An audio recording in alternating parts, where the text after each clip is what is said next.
খেয়াল করেন না,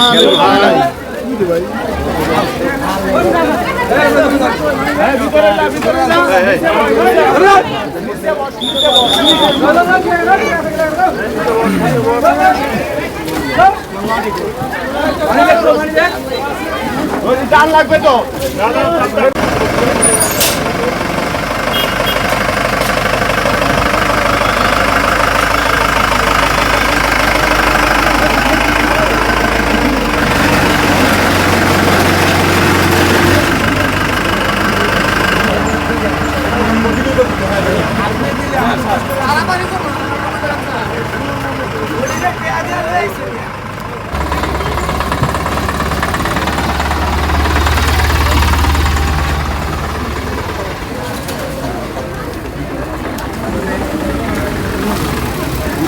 যন্ত্র নিয়ে গেছে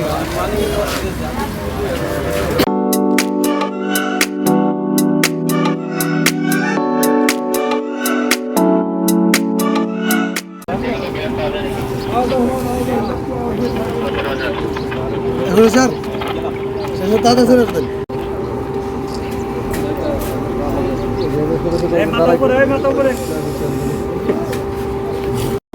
ছবি তোলা হইলে আমরা তো ভিডিওটা শুরু করবো। রকি ভাই ভিডিওটা শুরু করি আমরা। হ্যাঁ এই যে হ্যাঁ ভাই শুরু করি। থ্যাংক ইউ শেষ একটু একটু একটু দাঁড়াও একটু দাঁড়াই প্রস্তাবা পরে এই ডগ স্কোয়াড পার্টি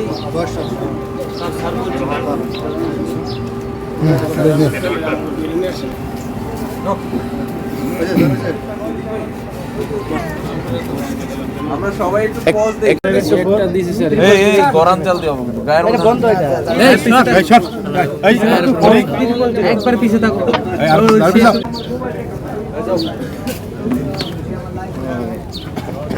নাম্বার গুলো সেই না এই পিছে পিছে পিছে আসতে বলছে কি আসতে বলছে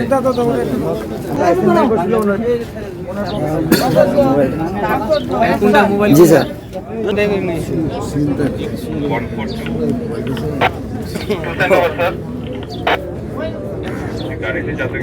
জানেন আগামী 12ই ফেব্রুয়ারি আমাদের জাতীয় গণভোট অনুষ্ঠিত হবে। এই উপলক্ষে আপনারা জানেন গাজীপুরে যে ঘনবসতিপূর্ণ এলাকা, বিশেষ করে যে বস্তি এলাকা আমাদের এরশাদনগর এবং মাজার রোড, মাজার বস্তিতে আজকে আমরা গত রাত থেকে 23 ফেব্রুয়ারি রাত থেকে প্রায় 8 ঘন্টা ব্যাপী এই অভিযান পরিচালিত হয়েছে। এই অভিযানে অংশগ্রহণ করেছে বাংলাদেশ সেনাবাহিনী, জেলা police Gazipur, metropolitan police Gazipur, RAB, dog squad এবং জেলা প্রশাসনের সমন্বিত একটি টাস্কফোর্স অভিযান পরিচালিত হয় এবং এখান থেকে বিপুল পরিমাণ মাদক সহ অন্যান্য বিস্ফোরক দ্রব্য উদ্ধার করা হয়েছে।